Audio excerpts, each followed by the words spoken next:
Alright guys, some insane new Forsaken leaks just dropped. A mix of official sneak peeks from the devs and even some exclusive content we never got to see. Let's get into everything you need to see. So Evade, an action parkour game where you run away from Nextbots, is releasing a collab with Forsaken on Friday, the 29th, called Gubby. We don't know exactly what's going to be released in this event, but we can probably expect new skins for Forsaken if you play in the event. Bobo is a scrapped Elliot skin from the Tower Blitz or Evade collab that turned him into the Bobo character. It was cut along with the rest of the Giant skin batch, including all planned collab skins. Hopefully, with this event, we also see this skin return. We'll just have to wait for more details to come out about it. Not a chance. There's a new game mode coming called Double Trouble, which basically involves the killers forcing survivors to deal with both of them at the same time. It's similar to the mode in Die of Death, but they're making it balanced to ensure survivors have a fair chance. This mode will probably be tricky to balance, because if both killers are very strong, it could become an easy farm for XP and money. The Slasher release date just got revealed. Hytogo posted a quote from Slasher's mother, telling him to get revenge against everyone who did him wrong. He will be coming on August 29th.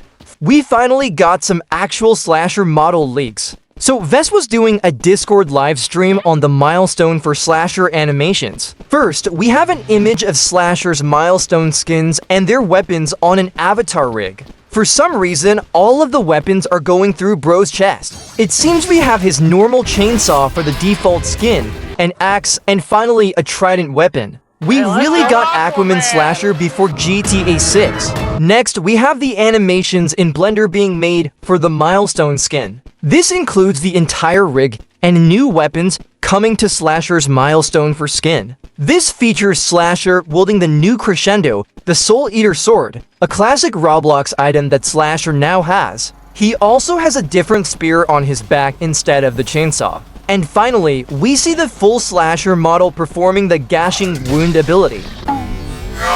We have a video of a local noob getting mauled by G666, showing how massive the hitbox is during the lunge ability. If you're anywhere in that hitbox, you'll either get damaged or jumped on. The noob getting damaged has to be the Ihasafasalul skin. We see Guest 666 using the lunge ability to grab a survivor. While the survivor is running away, they're playing chance with a new skin. It seems to be the Donald P. Sullivan skin that was once scrapped, but is now making a return. It's based on the gold edition of the Donald P. Sullivan hat.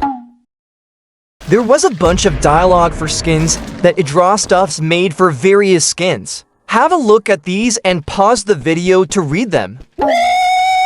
Now, there's been a viral tweet about the Jason Kevin skin. It showed off different images of Kevin's facial expressions and compared them to in-game, where he just keeps a default grin, whether he kills someone or gets stunned, basically never using any of the faces from those images. The response from Idrostuffs was that there were expressions made, but no code was ever put in place to implement them in certain situations. So, literally, there were many faces that could have been used for the skin but were left unused. Some people asked if this would be added in the recode, and Bro just replied, "I dunno."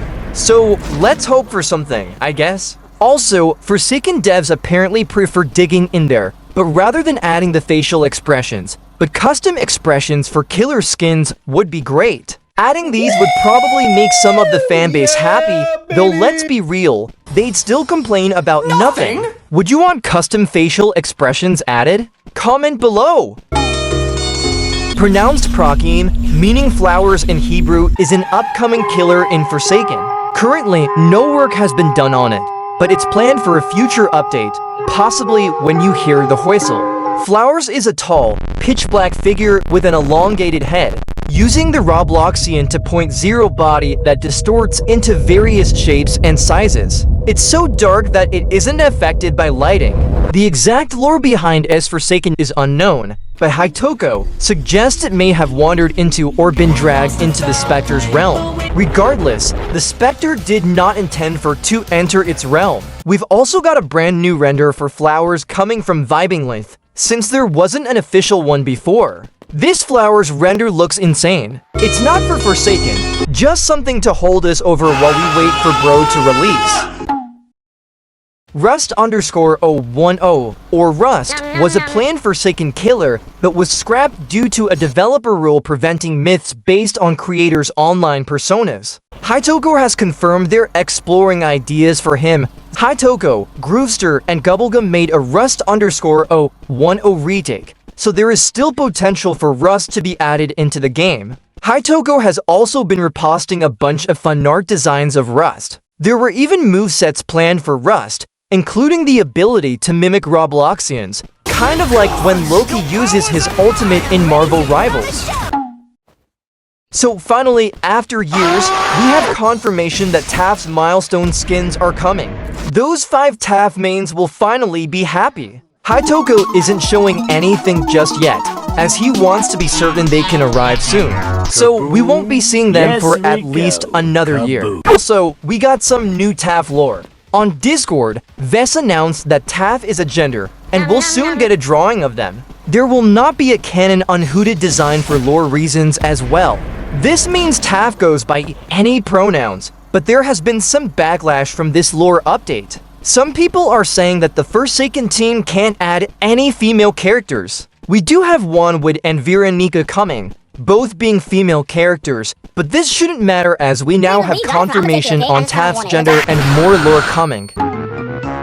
Going forward, skins will be getting updates, with more focus on Roblox media and original content, while still including fun references to external media. The goal is to stay true to both the platform and the game's core, emphasizing Roblox-related content. Finally, there was a huge Discord server hack that happened to the Outcome Memories server. A user named Kata tricked a higher-up into giving access to the server, then completely bombarded it to spread hate toward the team and even Forsaken. Basil made an announcement, boosted the post for more awareness, and told people not to stay in that server or trust suspicious DMs. Kata was also spreading an old X document made by Hytoko to claim that Soul still owns Forsaken. In reality, it was a virus link meant to hack your account if you clicked it, so definitely avoid any links from weird users like Kata. This was an old document that Hytoko already explained and talked about in detail. After a while, they managed to get the server back, but for those who left earlier, don't rejoin just yet. The team has a lot of work to do before sending out new invites after all the madness. Romeo also thanked the Forsaken team for helping out with everything. Just make sure, guys, don't click suspicious links. So these new sneak peeks and leaks could really change Forsaken. What do you think we'll see next? Subscribe and hit the bell for more Forsakening it.